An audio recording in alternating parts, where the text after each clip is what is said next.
이거를 이제 플레이팅에 사용하는 겁니다.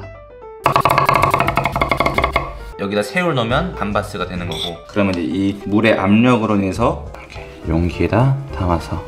자, 안녕하세요, 욱셰프입니다. 오늘은 가져온 건 요리는 아니고요, 제 영상에서도 많이 사용했고 실제 업장 파인다이닝에서도 많이 사용하고 있는 여러가지 오일들을 한번 오늘 만들어 보려고 합니다. 그래서 이제 쪽파의 초록 부분을 이용한 그린 오일과 로즈마리 이용한 이제 인퓨징한 오일, 그리고 마늘 이용한 크리스피 갈릭 오일, 이렇게 세 가지 종류의 오일 뽑는 방법을 보여드릴 거고요. 그러면 시작해 보겠습니다. 스팍티.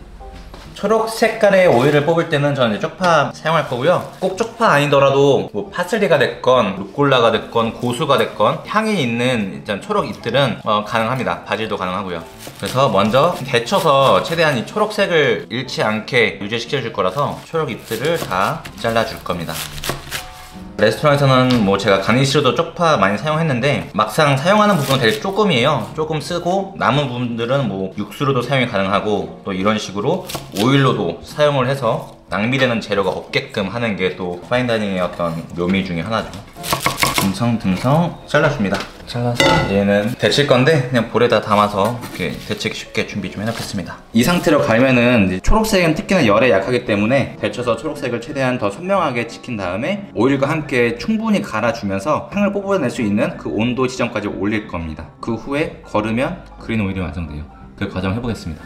자, 끓는 준비하고 소금간 이제 이 초록 부분들을 데쳐줄 겁니다. 가볍게 데쳐졌으면 바로 찬물에, 얼음물이 있으면 얼음물에 해주는 게 제일 좋고요. 바로 식혀줍니다. 너무 열에 오래 지속되면 색이 초록색이 점점 갈색으로 변하기 때문에 열에서 최대한 빼주는 게 중요합니다. 이거 계속 반복할게요. 바로 찬물에 옮겨서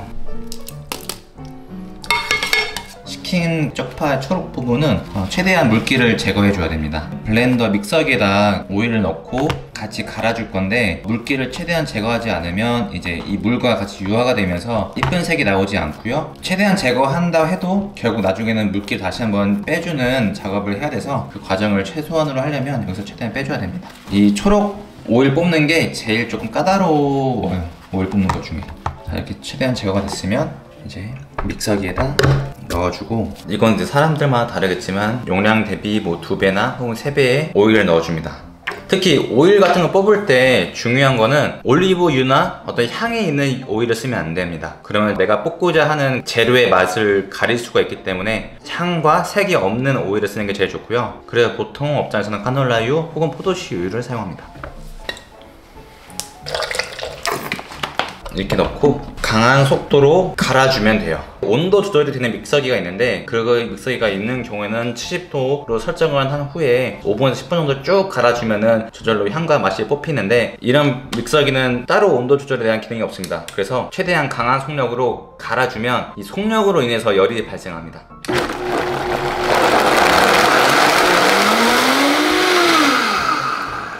강한 회전력으로 인해서 열이 발생하면서 온도가 계속 올라갑니다. 제가 목표로 삼은 온도는 70도를 최대로 삼고 그 이상 올라가지 않도록 해서 충분히 갈아주는 게 목적이고요. 덜 충분히 갈아주면 색은 나도 맛이 충분히 뽑히지 않고, 만약에 너무 갈아버리면 너무 열을 받아버리면서 초록색에서 갈색으로 변합니다. 그래서 그 적정 지점을 잘 찾는 게 되게 중요하고요. 이렇게 갈아주면 그린 오일이 완성이 된 건데, 여기서 끝이 아니라 이제 이거를 신화라고 해서 이제 고운 채, 제가 소스 거를 때 많이 사용하죠. 이런데 볼에다 받쳐주고 걸러줄 겁니다. 거르는데 이건 지금 뜨거우니까 이거 다시 한번 또 얼음물이나 차가운 물을 받아주고, 열이 더 이상 계속 유지되지 않게 바로 차갑게 식을 수 있게끔 준비해주면 좋습니다. 그래서 체에다,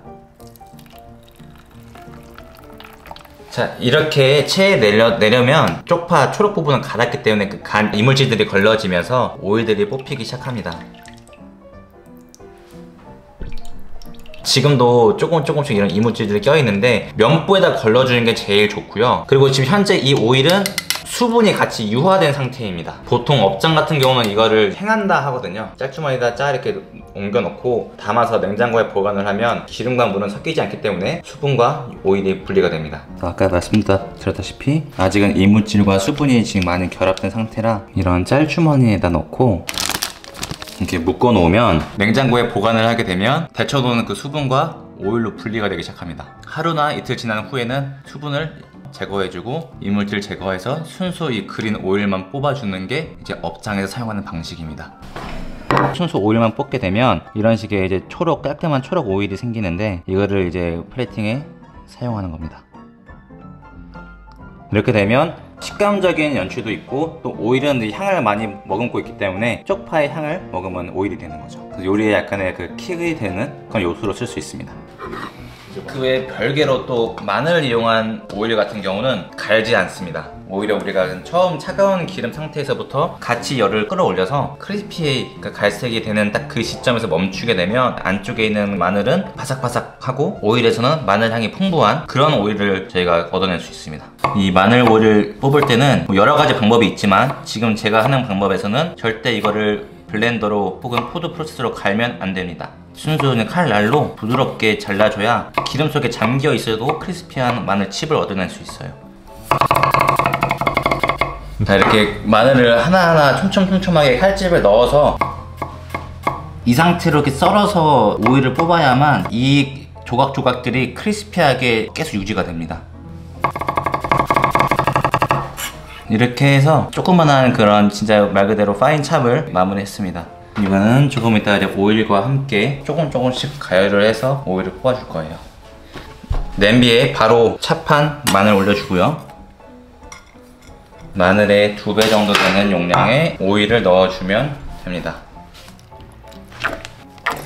그래서 얘는 이 차가운 상태에서 천천히 진짜 약불로 맛을 뽑아줄 건데, 갈색이 될 때쯤에 불에서 빼가지고 잔열로 마지막까지 익히는 게 포인트입니다. 한번 해보도록 할게요.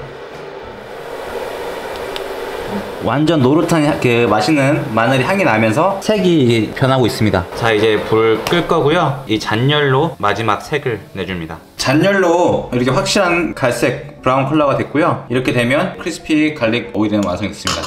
그러면 이것 또한 마찬가지로 차가운 얼음물 혹은 찬물 준비해서 옮겨주고 식혀줍니다. 이렇게 식혀주면 크리스피 갈릭 오일이 완성됩니다. 이 오일에는 마늘 향을 잔뜩 머금고 있고요. 여기서 튀겨진 마늘은 이 안에서도 수분이 다 날아갔기 때문에 바삭한 칩 형태를 유지합니다. 이것도 마찬가지로 마지막 그런 피니쉬에 포인트 주는 용도로 사용하곤 하는데요. 이거는 안에 있는 칩과 같이 함께 쓰면 이제 마늘의 향이 머금고 있는 오일과 안에 있는 마늘 칩이 바삭바삭한 식감을 주는 두 가지 효과를 누릴 수 있는 그런 오일입니다. 꼭 파인다이닝 뿐만 아니라 어디에 쓰면 좋냐 했을 때 바게트 같은 거 그냥 빵에다 찍어서 먹거나, 이걸 베이스로 여기다 새우를 넣으면 감바스가 되는 거고, 칠리랑 파슬리 넣고 치즈 갈아주면 알리오 올리오가 되고, 그렇게 좀 다양하게 쓸 수 있는 그런 마늘 오일 만들어 봤습니다. 자, 다음은 로즈마리 할 건데, 이거는 제일 쉬운 오일 뽑는 방법 중에 하나예요. 그냥 단순히 색이나 어떤 바삭한 식감을 요구하는 게 아니고 오로지 그 향만을 가져오는 거기 때문에 그냥 따로 손질 없이 원물 그대로의 허브 넣어주고요. 보통 업장에서는 이런 진공 포장지에다 진공을 해서 수비드 같이 일정 온도로 올려서 인퓨징을 하는데, 그런 진공 포장기가 없어도 이런 비닐백이나 롤백 이걸로 충분히 가능해서 한번 보여드리도록 하겠습니다. 같은 용량의 오일을 넣어주고 이게 잠기면, 진공 포장지는 여기서 공기를 아예 빼서 순수 딱 오일과 이거 허브만 존재할 수 있게 해주는데, 그런 게 없을 경우는 어떻게 하냐면 대야에 물 같은 걸 받아 넣고 먼저 손으로 최대한 공기를 빼준 다음에 이 상태로 이 물 속에 넣어줍니다. 그러면 이제 이 물의 압력으로 인해서 공기가 빠지는 그런 원리예요. 그래서 이렇게 공기가 없이 빠진 모습을 볼 수 있습니다. 네, 다음은 인퓨징이라고 제가 말씀드렸는데, 이거는 너무 쉬워요. 이거에 필요한 기물만 있으면 돼요. 아까 말씀드렸다시피 이렇게 진공 포장된 오일과 로즈마리, 그리고 수비드 머신 이용해서 65도 맞춰주면 좋고요. 원래 보통 진공 포장이 됐으면 그냥 바로 담그면 되는데, 이거는 포장이 되지 않고 그냥 자체적으로 한 거기 때문에 이런 식으로 넣어서 자체적으로 수비드 효과를 낼 수 있습니다. 그래서 이거는 딴 거 건드릴 필요 없이 이대로 10분 내지 15분 있으면 돼요. 그럼 이따 뵙겠습니다. 자, 이렇게 일정 시간이 지나면 이제 수비드 머신 끄고 뽑아줍니다. 얘는 진짜 쉬워요. 그냥 이 상태로 차가운 물에 담아서 식히면 끝납니다. 그러면 인퓨징 된 오일이 완성이 되는 거고요. 얘는 말 그대로 그냥 인퓨징, 우려내는 거기 때문에 이 향이 충분히 오일에 우려낼 수 있게끔의 그 적정 온도와 그 시간만 맞춰주면 알아서 향이 뽑힙니다. 실제 지금 저희 업장에서 사용하고 있는 오일이기도 하고요. 이렇게 해서 담아 볼게요. 용기에다 담아서 준비하도록 해보겠습니다.